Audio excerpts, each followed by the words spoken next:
Hello， 大家好，我是卡皮，咱们今天就来聊一下真丝手里最强的4只神奇宝贝吧。说到真丝，可能还有些人不认识，这里我就给大家稍微科普一下，它是小智在神奥地区里最大的劲敌。每次他收获神奇宝贝后，都会先看一下图鉴，确认他们的能力。如果觉得弱的话，就会将他们立马放生。因此，小智跟他相比，完全就称不上什么放生大师了。另外，真丝训练神奇宝贝的方式可不像小智那么和谐，非常严苛，甚至可以说有点残忍。那么就是一个这样的人，他手里到底有哪些厉害的神奇宝贝呢？下面我就来盘点一下吧。第4名，圈圈熊。圈圈熊是真丝在迷幻之森收服的，真丝觉得他的能力还不错，所以并没有放生他。后来他有过多次登场，在与小智第一次全面对决的时候，他连续打败了小智的勇气鼬、姆克鹰和皮卡丘。在神奥联盟中，因为属性被压制，所以一直被阿勋的沙丸狼逼入绝境，但是最后却因为发动了特性上镜，攻击力大增，一口气扭转了整个战局。话说这只圈圈熊真的是好野性，让人感觉有点可怕。第3名，龙王蝎。龙王蝎就只登场了一次，那就是在神奥联盟中作为真丝的第3只神奇宝贝来对付小智。龙王蝎在这场比赛中可以说出尽了风头，凭借着他的特性，让小智上场的神奇宝贝几乎都中了毒。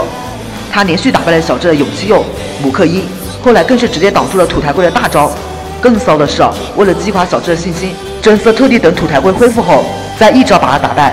最后要不是小智天蝎王在飞行系大师那学到了真本事，龙王蝎可能还会再撑下去。第2名，电击魔兽。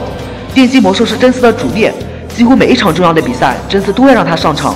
值得一提的是，真丝从他还是电击怪的时候就开始培养了，那个时候的电击怪就已经可以跟皮卡丘打成平手了。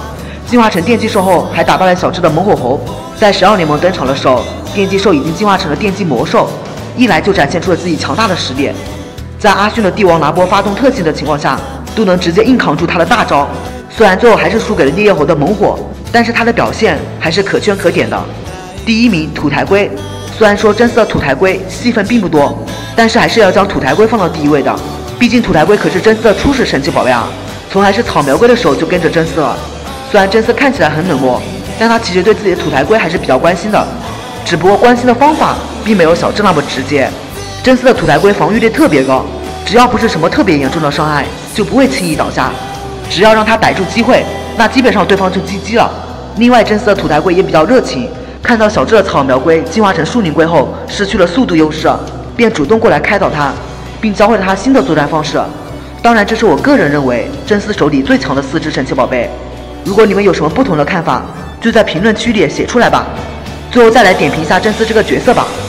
真丝的性格跟小智完全相反，他刚刚开始非常厌弃小智与神奇宝贝之间的相处模式，认为弱小的神奇宝贝没有培养的价值。直到被对战开拓区的法老神代完虐后，他才开始慢慢有所转变。在电击魔兽与烈焰猴最后的那场对决里，真丝第一次表扬了自己的电击魔兽。他与小智之间的关系被竹篮形象地称之为羁绊。另外，竹篮还对他们俩做出了很高的评价，认为他们迟早会在冠军联盟中胜出。